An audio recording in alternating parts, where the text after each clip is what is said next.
को प्रकट करने वाले, प्रेम को दर्शाने वाले दो त्योहार हिंदू धर्म में। इस वीडियो के द्वारा हम भाई दूज के बारे में जानेंगे। भाई दूज का पर्व कब मनाए और भाई दूज के दिन यह पर्व क्यों मनाया जाता है, इसके बारे में हम इस वीडियो के द्वारा जान पाएंगे। वैसे तो बहुत सारी वीडियो आप सबने देखी होंगी, सभी एक ही बात बताते हैं कि भाई दूज का पर्व भाई और बहन के अटूट बंधन से होता है। तो आप इस वीडियो को भी अवश्य देखें ताकि आप इसके बारे में कुछ थोड़ा सा गहराई से जान पाएँ कि भाई दूज का पर्व क्यों मनाया जाता है। हमारे को प्रकट करने वाले, प्रेम को दर्शाने वाले दो त्योहार हिंदू धर्म में बहन और भाई के लिए प्रबल हैं महाराज। पहला, श्रावण के महीने में पड़ने वाली श्रावण की पूर्णिमा, जिस दिन रक्षाबंधन का त्यौहार मनाया जाता है। हमारे हिंदू धर्म में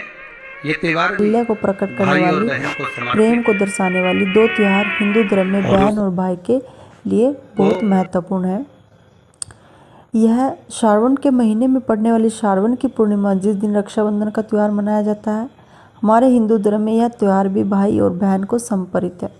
दूसरे नंबर का पावन त्यौहार जो दीपावली के गोवर्धन पूजन के बाद भी दीपावली के दूसरे दिवस में मनाया जाता है, द्वितीया दिवस में मनाया जाता है, जिसको यम द्वितीया कहते हैं। जो यम की कैद को छुड़ाने वाली है बहन और भाई का संबंध है। एक यमुना मैया और यमराज से ही हमें सीखना नहीं है, हमें भगवान दानी, त्रिकालदर्शी, कलासी शिव और माता अच्छी प्रिया से भी सीखना है कि माँ जगत जननी जगदम्बा माता पार्वती भोजन को तैयार कर कर रख देती है और भगवान शंकर की बहन शिव प्रिया जी आती है और उस भोजन को ले जाकर नंदीवर को, श्रृंगवर को, भृंगी को, आदि को ले जाकर खिला देती है। इसका मतलब यह नहीं कि केवल ननंद भाभी को कष्ट दे रही है या ननंद भाभी को कष्ट दे रही है या परेशान कर रही है, उसका मतलब यह नहीं है। उसका मतलब यह है कि हमारी भाभी अगर ननंद कोई शब्द कहती है, ननंद अगर कोई ताना देती है, ननंद अगर कोई गलत काम करती है, तो वह भाभी को बल प्रदान कर रही है कि हमारी भाभी में कितना बल है और कितनी प्रबलता है, कितनी प्रखरता है कि वो किस कार्य में माता जगत जननी। अर्थात इसका मतलब ये नहीं है कि केवल ननंद भाभी को कष्ट दे रही है या ननंद भाभी को ताड़ दे रही है या परेशान कर रही है, उसका मतलब ये नहीं है। उसका मतलब ये है कि हमारी भाभी अगर ननंद कोई शब्द कहती है, ननंद अगर कोई ताना देती है, ननंद अगर कोई कृत्य करती है, तो भाभी को बल प्रदान कर रही है कि हमारी भाभी में कितना बल है। प्रदान करना, अगर हमारे जीवन में थोड़ा सा कष्ट आता है तो थोड़ी सी तकलीफ आती है, थोड़ा सा रोग आता है, थोड़ी सी बीमारी आती है, थोड़ा सा दुख आता है, तो ये ना समझिएगा कि हम परेशान करने के लिए आया है। वो दुख हो, वो तकलीफ, वो कष्ट, वो रोग, वो बीमारी, जो भी हमारे जीवन में दुख आया है, वो हमको कुछ बल प्रदान करने के लिए आया है, हमें कुछ सिखाने के लिए आया है। महाराज, संसार को कोई मानव हमारे अपने संबंधी हो, रिश्तेदार हो, नातेदार हो, कुटुंब वाले हो,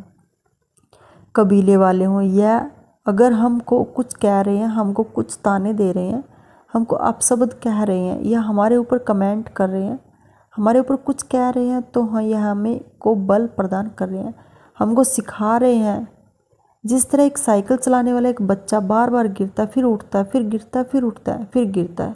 अब उसको अंदाज़ा लग जाता है कि मैं क्यों गिर रहा हूँ, कारण यह है कि, तो इस कारण को जानकर उस साइकिल को फिर धीरे से चलाने का प्रयास करता है। घर में जो ननद होती है, भाभी से आत्मीय प्रेम होता है, ऐसा नहीं कि भाभी से द्वेष रहेगा। प्रेम भाव वह भी चाहती है